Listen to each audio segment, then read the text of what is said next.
Alors, je m'appelle Sébastien Amann, j'ai grandi à Genève pendant 27 ans avant d'aller à New York. J'ai pensé que j'allais rester 6 mois et ça fait bientôt 9 ans. No comment. Je suis pianiste de jazz. J'ai sorti un disque avec Ohad Talmor, Eric McPherson et Dave Ambrosio, qui est sorti sur Fresh Sound en 2014. Et récemment, j'ai sorti un autre disque sur un label new-yorkais qui s'appelle Skirl Records, avec un quartet que je dirige à New York qui s'appelle Color Wheel.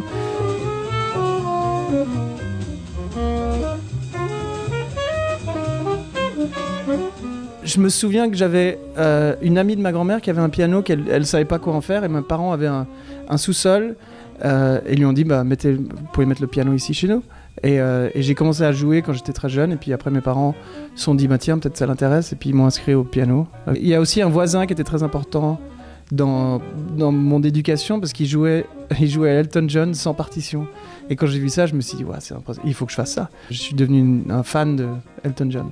Du coup, j'ai appris un peu les accords, etc. Puis après, j'ai rencontré Michel Bastet, qui est très important sur la scène genevoise. J'étais un peu une star au collège.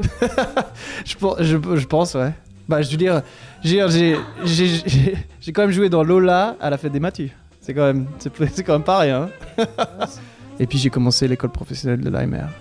Il fallait passer par New York. Tous les plus grands musiciens que j'écoutais et que j'écoute encore, des années 40-50 et avant, sont tous passés par New York. Il fallait passer par New York. Pas encore. Il y a beaucoup de salles emblématiques, mais le Village Vanguard, c'est quand même la Mecque. Mais Blue Note, c'était quand même pas mal. Alors, c'est un projet extraordinaire. Non, Caroline Davis, c'est une saxophoniste alto qui fait pas mal parler d'elle maintenant aux États-Unis. Elle vient de Chicago. Elle est à moitié américaine, moitié suédoise. Et les deux, en fait, on s'est rencontrés à travers des sessions, un peu informelles comme ça.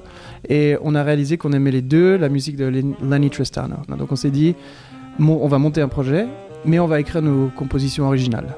C'est une version à notre sauce, basée sur l'esthétique de Tristano. En fait, on a la chance, en étant en Suisse, de travailler avec une section rythmique suisse. Donc il va y avoir Noé Franklin, un batteur genevois, et Fabien Yannon, un contrebassiste qu'on n'a plus besoin de présenter, parce qu'il joue avec tout le monde partout. Donc c'est les deux des valeurs sûres, et puis on se réjouit beaucoup de travailler avec eux. Ça swing, on espère, on essaye. C'est une musique que les gens connaissent, mais on en fait un truc à nous, quoi. Donc ça vaut la peine de venir voir.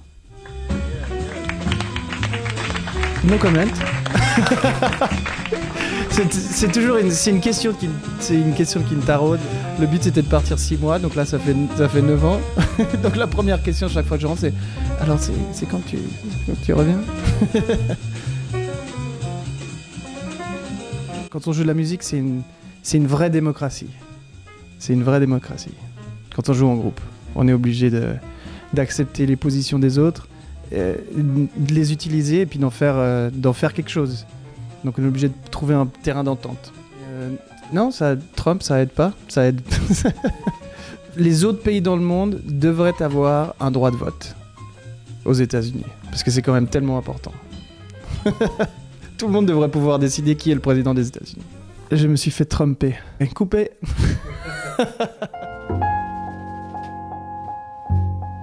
Je porte un toast à Josiane et Josette. Vous rendez le monde meilleur. Vous rendez le monde meilleur. Et on vous aime.